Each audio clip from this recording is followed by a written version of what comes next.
Selamat pagi, salam sejahtera Malaysia. Salam sejahtera tuan-tuan dan puan-puan semua. Seperti yang kita sedia maklum, seperti yang semua sudah tahu bahwa pilihan raya umum akan dijalankan pada 19 November. Dan pasti dan sudah yakin confirm pada 19 November. Namun timbul tanda tanya, timbul persoalan daripada beberapa pihak, daripada sesetengah pihak yang berkata PRU15 boleh dibatalkan.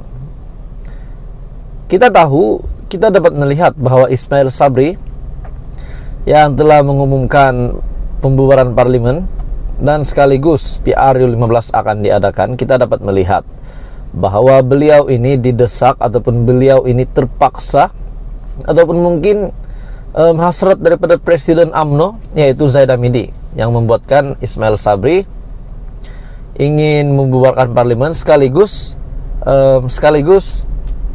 kita akan mengadakan PRU15. Itu sudah pasti selepas pembubaran parlimen.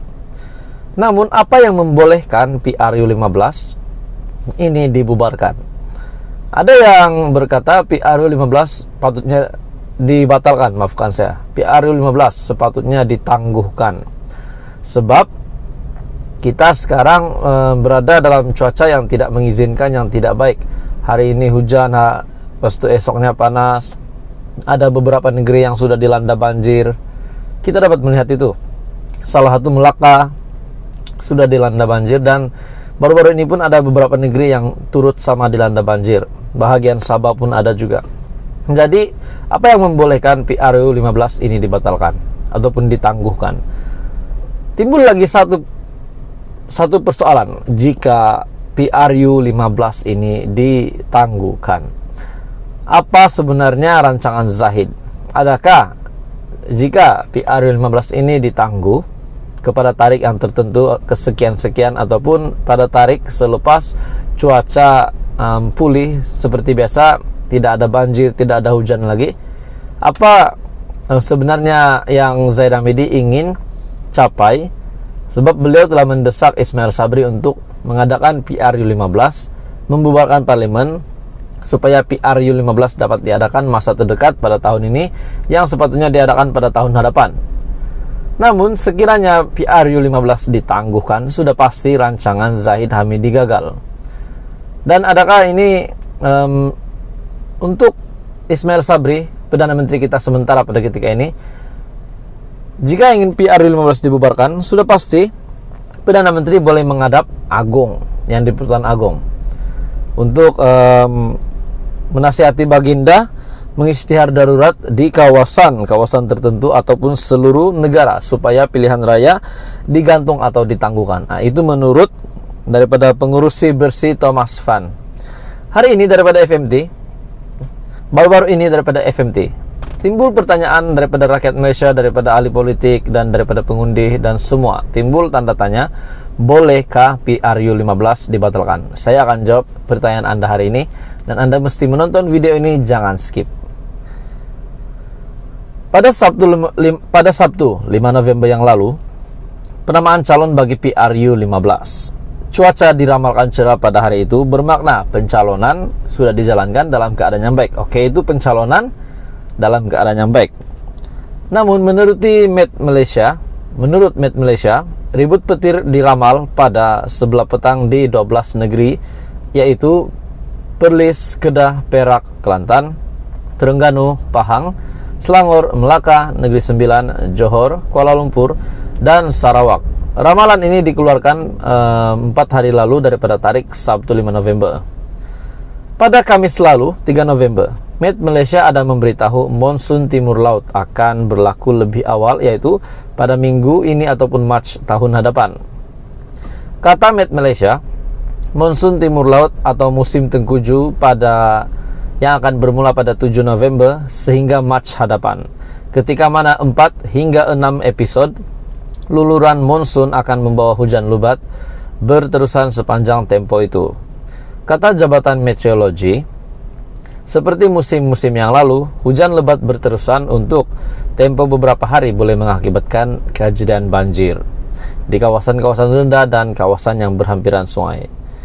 Sekiranya hujan lebat berterusan, berlaku serentak dengan kejadian air pasang, risiko kejadian banjir boleh meningkat. Jadi bila kita mendengar berita begini, sudah pasti bukan waktu yang sesuai untuk PRU15. Dan bolehkah PRU15 ini dibatalkan? Kita teruskan. Tidak perlulah saya mengingatkan ramalan Met Malaysia, itu dibuat ketika pilihan raya umum ke-15 menjelang tiba. Sebelum ini pun sudah tercetus kebimbangan dalam kalangan rakyat bahwa pilihan raya akan bertembung dengan bencana tahunan yang menjejaskan. Bencana tahunan, kita sudah tahu setiap tahun akan ada banjir, terutamanya pada hujung tahun.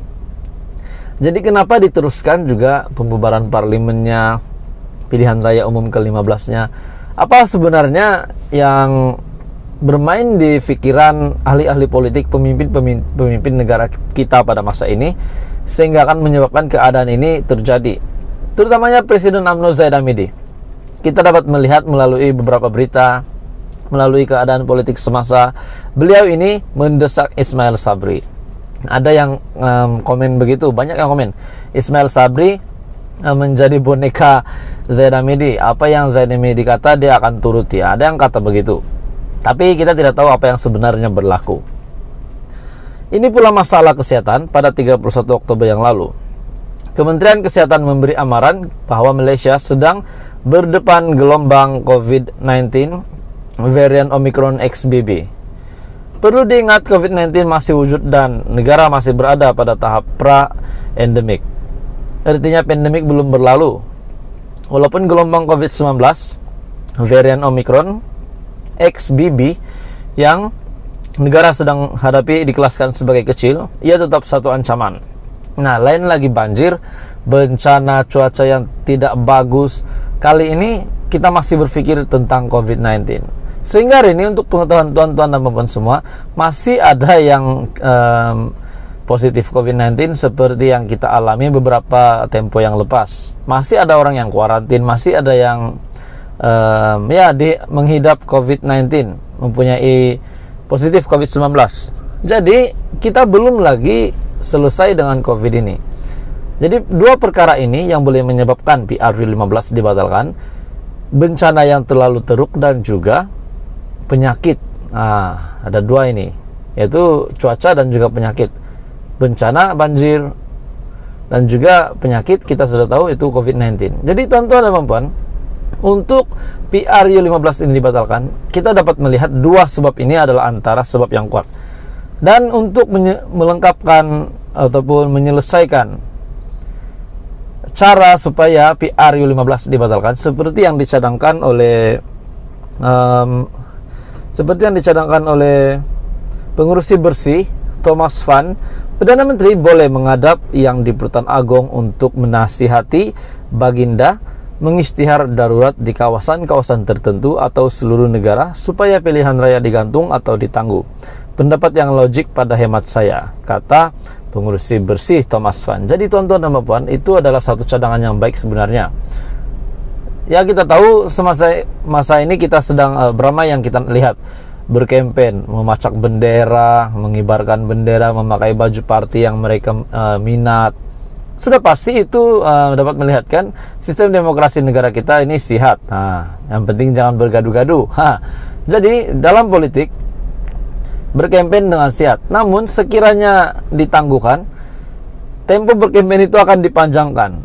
Tapi dipanjangkan lagi, kita mengikut peraturan semasa. Mungkin selepas PRU15 diumumkan akan ditangguh, kalau benar-benar Ismail Sabri menghadap Agong untuk mengisytihar ataupun menasihati Baginda mengisytihar PRU15 ditangguh, mungkin sama ada campaign diteruskan ataupun campaign ditangguhkan mengikut PRU15. Jadi tuan-tuan dan puan, lantas rakyat akan berkata kepada Zahid Hamidi, Tokmat dan Ismail Sabri serta yang sewaktu dan mereka, kan kami dah kata jangan buat, kamu buat juga. Ini jika benar-benar terjadi yang kita dengar tadi, yang saya cakap tadi, yaitu bencana dan juga berkenaan dengan penyakit. Jadi memang rakyat akan terus melihat kepada beberapa sosok tubuh ini, yaitu Zaid Hamidi, Tokmat, dan Ismail Sabri. Kan ada kata jangan, tapi buat juga. Tapi kita tidak berdoa supaya PRU15 ditangguhkan ataupun bencana terjadi. Yang penting kita semua dalam keadaan yang baik. Jadi teruskan bersama di dalam channel ini untuk info yang lebih banyak politik di Malaysia.